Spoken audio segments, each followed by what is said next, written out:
Fahaman liberalisme dan pluralisme antara bentuk penghinaan terhadap agama Islam yang paling banyak berlaku kebelakangan ini. Yang dipanggil sebagai pluralism, yang dipanggil sebagai liberalism. Iaitu Islam liberal, Islam plural. Supaya kita jadi bengong. Pluralisme. Yang paling bahaya pluralisme ini jika dibawa dalam konteks keagamaan. Pluralism ini adalah semua agama adalah betul belaka. Agama adalah sama. Semua agama sama. Bila kita kata betul belaka yang lain, kita sudah lawan Allah. Lawan Allah faqad kafara, jihad menjadi kafir terang-terangan.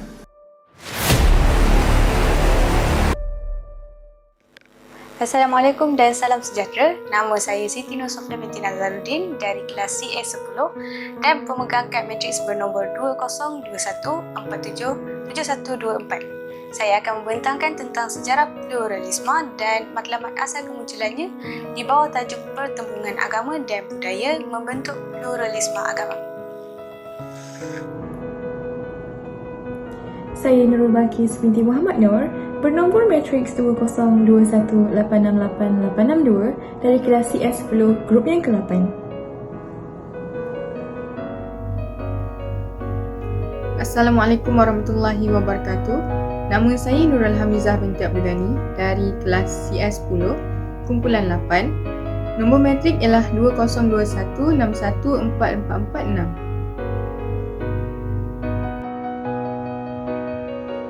Assalamualaikum warahmatullahi wabarakatuh. Nama saya Zubaidi bin Indra Kamiyakim dari grup CS241B, Siti Nur 2, CS10. Sudah ID saya 2021619676.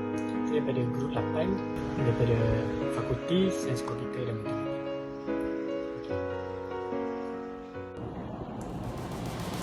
Sebelum kita pergi lebih mendalam lagi tentang topik hangat ini, izinkan saya mendefinisikan secara literal ataupun konseptual tentang pluralism agama agar yang kabut dapat dijelaskan dan yang gelap dapat diterangkan.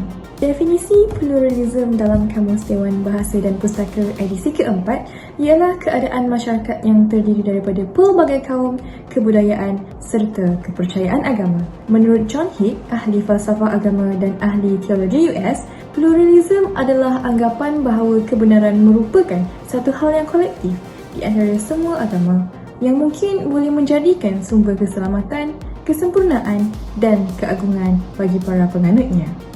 Dalam Kamus Oxford, tertulisnya, the principle that these different groups can live together in one society, atau erti kata lainnya, toleransi.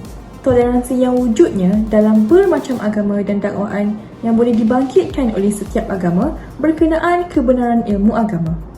Untuk merancakkan lagi topik hangat ini, jom kita tengok sejarah pluralism. Terdapat banyak pendapat yang membincangkan tentang sejarah dan perkembangan pluralisme agama. Namun pendapat yang paling terkenal ialah aliran pluralisme telah muncul sekitar abad ke-18 di mana ia tercetus pada era pencerahan Eropah. Ketika itu, manusia dipengaruhi dengan pemikiran yang berlandaskan pemikiran akal dan pembebasan agama dari kongkongan agama. Pergolakan pemikiran di Eropah bermula apabila hasil konflik antara gereja dan kehidupan di luar gereja sehingga menimbulkan fahaman liberalisme yang matlamatnya membawa kepada kebebasan, toleransi, persamaan dan keseragaman agama. Kesimpulan dari perbincangan tentang perihal konflik ini ialah akan wujud satu keadaan di mana penganut daripada pelbagai agama hidup dalam keadaan aman berdasarkan kepercayaan yang diamalkan. Pluralisme ini juga dikatakan sangat berkait rapat dengan tradisi dan pengalaman keagama Kristian yang secara amnya telah melalui perubahan dalam tempoh yang panjang menurut sejarah keagamaan mereka. Terdapat juga pegangan bahawa pluralisme ini bertapak di India sejak kurun ke-15 lagi.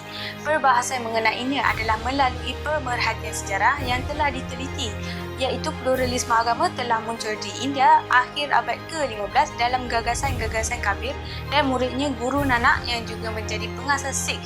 Tetapi pada ketika itu, aliran ini masih belum mampu untuk menembus masuk ke dalam jiwa masyarakat dan berkembang secara meluas kerana wujudnya halangan dan batas-batas geografi. Sarjana Barat seperti Perenda dan Sharp menganggap bahawa pencetus aliran pluralisme agama adalah tokoh dan pemikir berbangsa India Ramo Henry yang merupakan pencetus gerakan Brahma Samaj telah mempelajari konsep-konsep keimanan terhadap Tuhan dari sumber Islam lalu mengasaskan pemikiran Tuhan satu dan persamaan antara agama. Perkara-perkara ini telah membuktikan pluralisme agama telah wujud dengan sejarahnya yang begitu panjang. Tujuan falsafah pluralisme agama hanyalah mencuba untuk merasionalkan kewujudan pelbagai agama atas dasar toleransi demi meningkatkan hubungan baik di antara agama. Namun, faham relativisme yang terkandung di sebalik falsafah ini menimbulkan beberapa isu besar yang berkait rapat dengan kebenaran agama, iaitu religious truth dan kesetaraan agama, iaitu religious equality. Mari kita lihat apa pula isu yang timbul setelah pertembungan agama terjadi kepada budaya setempat.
Masyarakat Islam di negara kita, dan amalan ini juga popular di negara lain. Masyarakat Barat menamakan majlis ini sebagai baby shower kerana bakal ibu akan dihujani dengan pelbagai jenis hadiah bagi menyambut kelahiran bayi. Bagi pandangan Islam, mengenai majlis ini adalah kita dilarang untuk mengikut adat dan budaya orang kafir yang bercanggah dengan ajaran Islam. Daripada Ibnu Umar radhiyallahu anhu, Rasulullah SAW bersabda bahawa barang siapa yang menyertai suatu kaum maka dia adalah daripada kalangan mereka.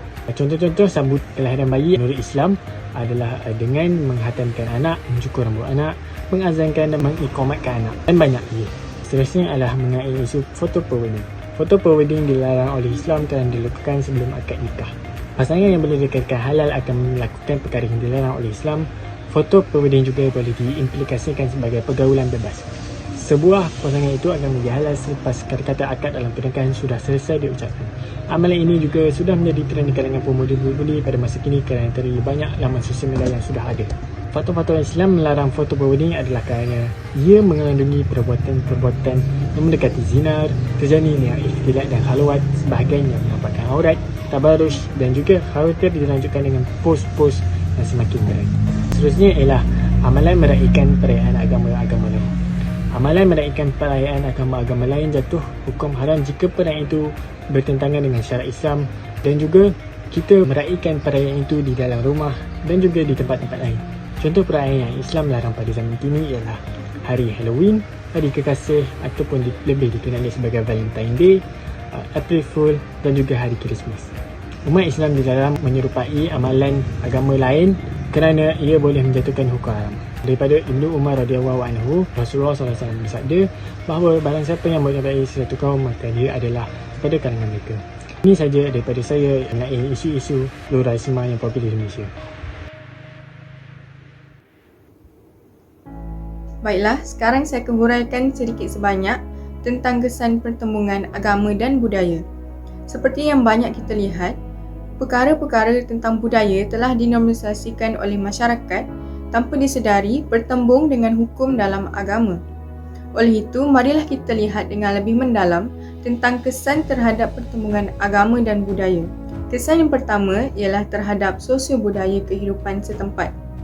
Jika pertembungan antara kepercayaan terhadap sesuatu budaya berlaku dalam sesebuah masyarakat, ketidaksefahaman berkemungkinan akan berlaku antara satu sama lain. Tambahan pula, pasti terdapat setengah golongan yang tidak bersetuju dengan budaya yang dibawa yang ternyata tidak mendatangkan manfaat, malah menyebabkan mereka percaya dengan perkara karut dan mensyirikkan Allah. Hal ini akan berlaku pergaduhan antar manusia dan menyebabkan pertengkaran berlaku dan masyarakat tidak lagi bersatu padu. Selain itu, akidah atau kepercayaan masyarakat Islam juga akan terjejas. Apabila masyarakat Islam terlalu percaya terhadap budaya yang karut sehingga menidakkan kekuasaan Allah, secara tidak sedar akidah mereka akan rosak kerana percaya bahawa budaya yang dipercayai dapat memberi mereka berkah tanpa berfikir bahawa Allah mengizinkan semua perkara untuk berlaku di atas muka bumi ini. Contohnya, budaya mempercayai tangkal di mana tidak asing lagi dalam kalangan masyarakat Melayu. Apabila seseorang bergantung nasib ke atas tangkal, di situlah berlaku syirik di mana mereka tidak lagi bergantung kepada Allah SWT. Seterusnya, mempercayai budaya yang bercanggah dengan Islam akan memberi kesan buruk juga terhadap cara pemikiran dan didikan. Sekiranya terdapat ibu bapa yang menerapkan budaya karut kepada anak-anak, mereka akan cenderung untuk terus menerima tanpa berfikir atas faktor umur yang belum matang dan juga kepercayaan anak-anak tersebut kepada ibu bapa mereka. Namun apabila anak-anak meningkat dewasa, mereka pasti dapat membezakan baik dan buruk dan mereka juga bakal berfikir semula tentang budaya yang diterapkan sama ada ia bermanfaat ataupun hanya perbuatan sia-sia. Namun ibu bapa seharusnya bertanggungjawab dan tidak leka dalam memberi didikan yang baik kepada anak-anak. Hal ini kerana anak-anak merupakan generasi yang akan menentukan kemajuan negara. Selain itu, percanggahan antara budaya dan agama juga memberi kesan kepada pengamalan undang-undang dalam peringkat keluarga, negeri dan negara. Undang-undang terjalin dari budaya dan adat resam yang perlu dikuatkuasakan untuk menjamin keselamatan dan kesejahteraan masyarakat serta negara yang telah ditubuhkan. Oleh kerana undang-undang dan moral mempunyai kaitan, maka ia menjadi unsur penting dalam kehidupan harian manusia bagi menjamin kesempurnaan dan kesejahteraan. Dari segi undang-undang peringkat keluarga, budaya yang diterapkan akan mempengaruhi moral dalam sesebuah individu. Jika budaya yang dibawa tidak mendatangkan kebaikan, maka undang-undang dalam keluarga akan terjejas kerana bertentangan dengan moral yang baik. Undang-undang negeri dan negara juga tidak lari dari berlandaskan moral. Oleh itu, terdapat setengah undang-undang yang dari segi moralnya tidak betul tanpa ada konteks etika sekalipun. Oleh itu, seharusnya budaya yang baik diterapkan supaya dapat membentuk moral yang baik dan sekaligus meningkatkan kualiti undang-undang. Huraian saya yang terakhir ialah kesan kepercayaan terhadap budaya yang bertentangan dengan Islam dalam peringkat institusi pendidikan. Seharusnya pihak institusi mengambil peluang ini untuk mendidik pelajar tentang pentingnya mengambil berat tentang budaya yang dibawa sama ada ianya boleh dipraktikkan ataupun tidak. Sekiranya pihak institusi tidak mengambil berat, maka kepercayaan terhadap budaya yang bertentangan dengan Islam akan terus mengalir tanpa disekat. Namun jika pendidik juga percaya tentang budaya yang karut, maka mereka akan berkemungkinan menyampaikannya kepada pelajar. Oleh itu, institusi pendidikan haruslah mengambil berat tentang budaya yang dibawa supaya tidak melahirkan generasi yang masih percaya tentang budaya yang tidak mendatangkan faedah, malah menepikan agama. Sekian daripada saya, terima kasih. Sekarang saya akan serahkan kepada sahabat saya, Balkis, untuk bahagian kesimpulan. Tuntasnya, fahaman pluralisme ini memberikan impak yang sangat besar terhadap sesebuah agama. Fahaman ini juga menyeru kepada persamaan antara agama, menjadikan tiada siapa pun yang berhak untuk mendakwa bahawa agamanya sahaja yang paling benar. Sudah terang lagi bersuluh, fahaman ini adalah bercanggah dalam agama Islam sebagaimana firman Allah Subhanahu wa taala dalam surah Al-Imran ayat ke-19. A'udzubillahi minasyaitonirrajim. Innad dina 'indallahil Islam, yang bermaksud sesungguhnya agama yang paling mulia di sisi Allah ialah Islam. Maka dengan itu, marilah kita bersama-sama saling mengingati antara satu sama lain, menguatkan lagi iman di dada serta berwaspada dan lebih peka dengan isu-isu yang berlaku pada era ini. Sekian dari kami, yang baik datang dari Allah dan yang buruk dari kami sendiri. Akhir kata, ilmu agama itu diibaratkan sebagai hujan yang turun ke bumi. Sebagaimana hujan dapat menghidupkan tanah yang mati, begitu jugalah ilmu agama dapat menghidupkan hati yang mati. Wabillahi taufiq wal hidayah. Wassalamualaikum warahmatullahi wabarakatuh. Nabi kata apa? Akhir zaman nanti, akhir waktu, hampa akan tengok benda baik nampak tak betul, benda tak betul nampak betul.